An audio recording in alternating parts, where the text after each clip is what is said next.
Well, joining me now is Christine Wheeler, who is standing for one of the positions as an MLC. Your journey is a bit different in the sense that we haven't seen anything of you because you didn't make the hustings first of all. I mean, I think the word was you were snowed in Cronkivody. Well, I was, but it was actually iced in. It wasn't snow.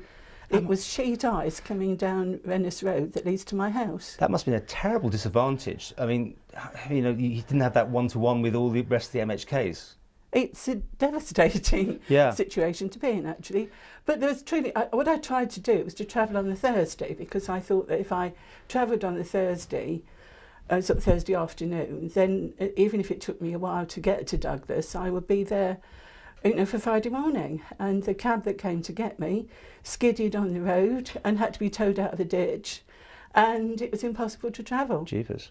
Now, you made an offer to meet MHK since. Good turnout for that? No, not at all. I think the hustings matter a great deal. I think the great thing about the hustings, of course, is you're not just asked questions. You get to see the reaction of the person as the question's being put to them. So you see their reactions and you can see whether they did it or not.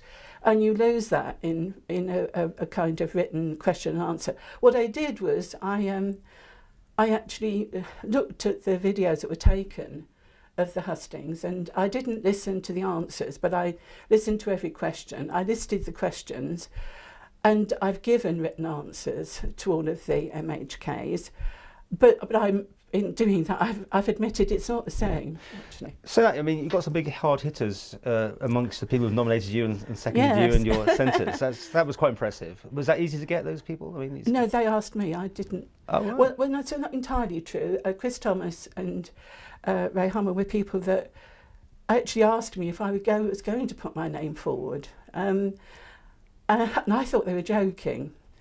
And then I thought about it. I thought maybe they're not, because somebody had asked me before Christmas whether I would be going in for this sort of election.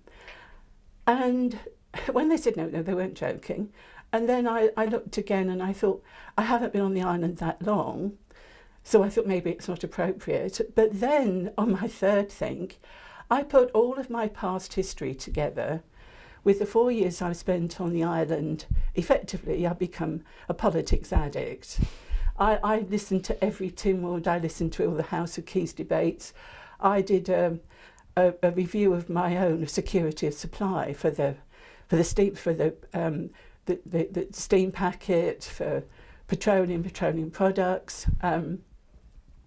And I started writing to ministers. Well, in fact, just before the election, I was so disenchanted with the previous administration. I was very supportive of change. And as soon as it started to come, I started to write to the people that I wanted to see in office, expressing support. And when all those things came about, I continued to write. And as I did reviews myself, I sent it to ministers. Oh, you're a political animal. Should you not be an MHK then? I mean, you know. Oh, absolutely not. No, heavens, I'm in my 70s. Who becomes an MHK in their 70s? No, I do not want to in any way interfere what I regard as normal voting processes. I regard an MLC as being somebody who imparts knowledge, experience. For me, I've been involved in legislation for 50 years. You worked in the tax office in the UK? I was an inspector of taxes. An inspector of taxes? Yes, I was. I left school at 16 and I was promoted through the Inland Revenue levels very quickly. I became the youngest inspector of taxes in the UK. So scrutiny, which is the word everyone's buzzword everyone's using, you're going to come out of that as well, are you? Scrutiny is what the job's about. It is, but I'm not quite sure I see it as other people see it. Scrutiny isn't just looking closely at something and going into minute detail. It's actually looking for things that aren't there. It's applying the concept of scrutiny, but differently to every particular thing you're looking at, whether it's a contract, whether it's a project, whether it's the way a person's running a department. But yes, I'm very much in favour of scrutiny, but not in a narrow sense of making it like a financial audit. Okay. Now, you mentioned your age. Do you think this is the thing you should be undertaking, this sort of thing? Oh, I mean, absolutely. how active are you? I mean, you're willing to put 24 hours, well, they say 24 hours. Is it a full-time position? Let's try that. It's a full-time position, and the industry that I worked with, the MLC oil and gas industry, which I did for sort of 40 years as a consultant and as a non-executive director. I used to work 17-hour days normally. 14 hours was a minimum, and I'm used to that kind of time pressure. What I do here now, actually, following politics, takes quite a lot of my time. Would you like to see the Legislative Council eventually publicly elected? Have you got views on that? I think it's quite wrong to publicly elect Legco. The problem is, and I totally agree with Lord Lisvane about this, you have competing houses. Once you elect Legco, and let's supposing a person in Legco got a larger percentage of the vote than an MHK, you have distorted the ruling house. You can't have a competition between Legco and Okay. Do you see you should have the chance to put your own legislation forward? Would you do that?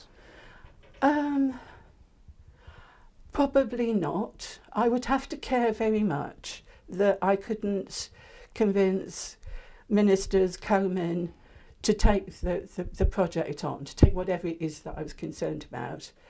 I don't believe that Legco is there to create waves. Would you want to be on a department? I don't believe in embedding people in departments, but I've been told from various sources that it's very valuable to have people embedded in departments. Okay. So, would you like any particular one if you were asked? oh, that's difficult. Well, most of the things I've written have actually been the DOI, because that's where the steam packet and all that sort of stuff are. But no, not really. I don't think what I would be prepared to take on is a role in a department that suited my expertise. So if someone came to me because of my background, and then I would know that I could be of value there.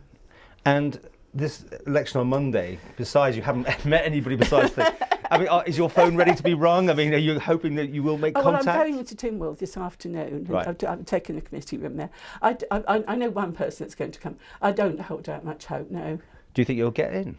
No, of course not. Not a chance. Well, that's a refreshing answer. I wasn't expecting that. Well, you never know, actually, on that basis, do you? You don't know. I mean, we'll find out on Monday. Well, that's true. But the thing is that I could just withdraw because of not being in the hustings. Yeah. But I truly have worked out my history is so different to other people's that are here. And I found it just by reviewing contracts and project planning here. It is very different, and that makes it valuable. And it does too with Brexit because it's so international.